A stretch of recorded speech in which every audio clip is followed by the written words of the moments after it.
टीआरटीएफ के सभी दर्शकों को मेरा सलाम, नमस्ते, जय भीम। मैं सुभान खान। आज 22 अप्रैल 2025 डॉक्टर बाबा साहेब अम्बेडकर जी की 134वीं जयंती के चलते शाहबाद में आज डॉक्टर बाबा साहेब अम्बेडकर जी के परिवार के सदस्य राजरतन अम्बेडकर जी शाहबाद में उपस्थित। तो आइए देखते हैं एक रिपोर्ट। सर, क्या कहना चाहेंगे? आज आप इस समय शाहबाद में हैं, कैसा लग रहा है? काफ़ी उत्साह के साथ ये 134वीं जयंती बनाई गई। जी, आज शाहबाद के लोगों ने मुझे यहाँ पर बाबा साहब अम्बेडकर जी की जयंती मनाने के लिए आमंत्रित किया था और काफ़ी अच्छा लगा यहाँ के लोगों को देखकर।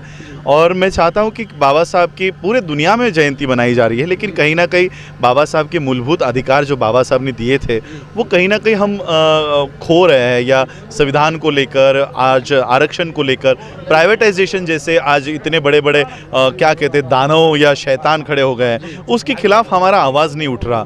हम बाबा साहब को कहीं ना कहीं सिर्फ एक भगवान के रूप में हम तैयार कर रहे हैं, ऐसा नहीं होना चाहिए। तो बाबा साहब के जो प्रावधान बाबा साहब ने दिए उसको बचाने के लिए भी जो आज रैलीज के माध्यम से जो भीड़ हम देख रहे हैं, ये भीड़ जब प्राइवेटाइजेशन के बिल के अगेंस्ट में हो, इस देश में जब बोधगया एक्ट के खिलाफ हो, जब ये परिवर्तित होगा, तब जाकर बाबा साहब का ये भारत, संविधान रक्षा करने वाला भारत तैयार होगा। जी सर, जैसे कि इस समय भारत में देखा जाता है कि डॉक्टर भीमराव अंबेडकर जी के संविधान को ठेस पहुंचाई जाती है।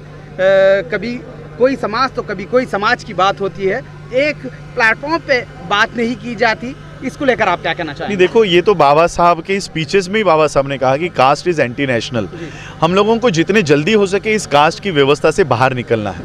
आज मैं अगर कास्ट को मान रहा होता तो हमारी कास्ट तो कर्नाटक में तो है भी नहीं, फिर भी कर्नाटक के लोगों ने मुझे यहाँ बुलाया। यानी हमारे जो बाबा साहब को मानने वाले लोग हैं उनके दिमाग से कास्ट ये सिस्टम चला गया है। और इसलिए आज चाहे मैं पंजाब में हूँ, राजस्थान में हूँ या किसी भी स्टेट में जाता हूँ, आज लाखों की संख्या में लोग आ रहे हैं। आज हमको लाखों की संख्या में कास्ट से बाहर निकलने की ज़रूरत है और सभी को ज़रूरत है। कास्ट इस देश में बंधुता या फ्रैटर्निटी एस्टैब्लिश करने में एक बहुत बड़ी अड़चन है।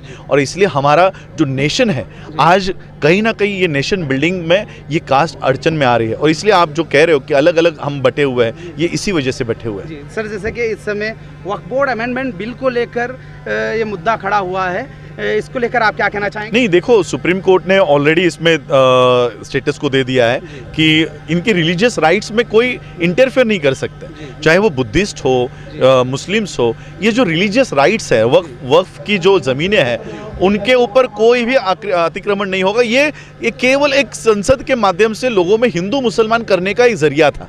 लेकिन ये देश अभी भी भारत के, ये जो देश है, चाहे वो बीजेपी मेजॉरिटी में आए या कांग्रेस मेजॉरिटी में आए, कोई भी मेजॉरिटी में आए, लेकिन चलेगा संविधान से ही।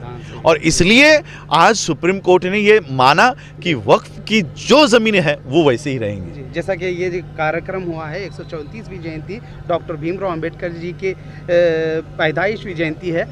जैसा कि हमारे शंकर होल्लली है, सुरेश मेंगन जी है, विजय कुमार हल्ली है, इनको क्या कहना चाहेंगे? नहीं, इनका आयोजन बहुत बढ़िया था और ऑर्गेनाइज बाबा साहब का जो एक संदेशा था, टू ऑर्गेनाइज, तो बाबा साहब के इस संदेशा पे वो खरे उतरे हैं। और मैं चाहता हूँ कि ये सिर्फ ऑर्गेनाइज नहीं हो, इनमें से एक क्रांति तैयार हो। और बाबा साहब ने जो आदेश हमको दिया है, चाहे वो एजुकेशन के लिए हो, इकोनॉमिकल सिस्टम के लिए हो, ये सिर्फ एक भीड़ बन के ना रहे। मैं चाहता हूँ ये लोग जो आज इकट्ठा हुए, ये केवल भीड़ ना बने, ये क्रांति में ये परिवर्तित हो, चाहे वो अर्थ क्रांति हो, शैक्षणिक क्रांति हो। और बाबा साहब ने जो रक्त विरहित क्रांति बताई थी, वो क्रांति यहाँ से खड़ी हो, यही चाहता हूँ। आज ये जो कार्यक्रम हुआ है शाहबाद में, इससे पहला इतना बड़ा भव्य कार्यक्रम नहीं हुआ, काफ़ी सफल भी रहा। आपने जैसे कि ब्रीफली बाबा भीमराव अंबेडकर जी के बारे में बताया, ये बहुत ज़रूरी था। ये कहीं जनता ने, कहीं पब्लिक ने, लोग काफ़ी खुश हुए आपके इस स्पीच को, आपके इस भाषण को काफ़ी पसंद किए। उनको क्या कहना चाहेंगे? नहीं, मैं तो हमेशा जो बाबा साहब की बीती हुई है वही लोगों को बता रहा हूँ और उससे हम सीख लेने चाहिए।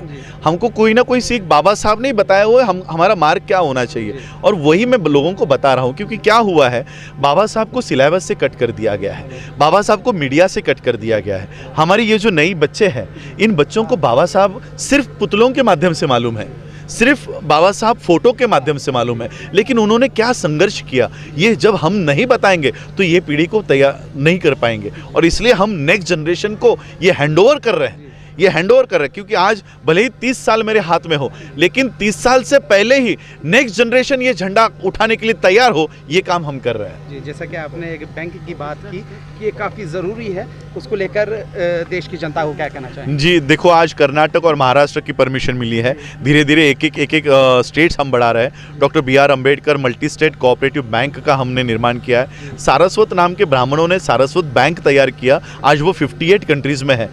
1% भी वो लोग नहीं है, लेकिन बाबा साहब के संदेशा के ऊपर काम कर रहे हैं। आज 58 कंट्रीज़ में गए, हम 17 to 27% हो गए हैं, लेकिन बाबा साहब के आदेशों पर काम नहीं कर रहे हैं। और इसलिए कहीं ना कहीं अब बाबा साहब के थॉट्स पर हम लोगों को चलना होगा। जैसे कि आप सभी ने जाना, डॉक्टर बाबा साहेब अम्बेडकर जी की 134वीं जयंती के चलते डॉक्टर बाबा साहेब अम्बेडकर जी के परिवार के सदस्य राज रतन अम्बेडकर जी शाहबाद में उपस्थित थे। तो आप इसी तरह देखते रहिए TRT, अब हम आपके बीच इसी तरह आते रहेंगे।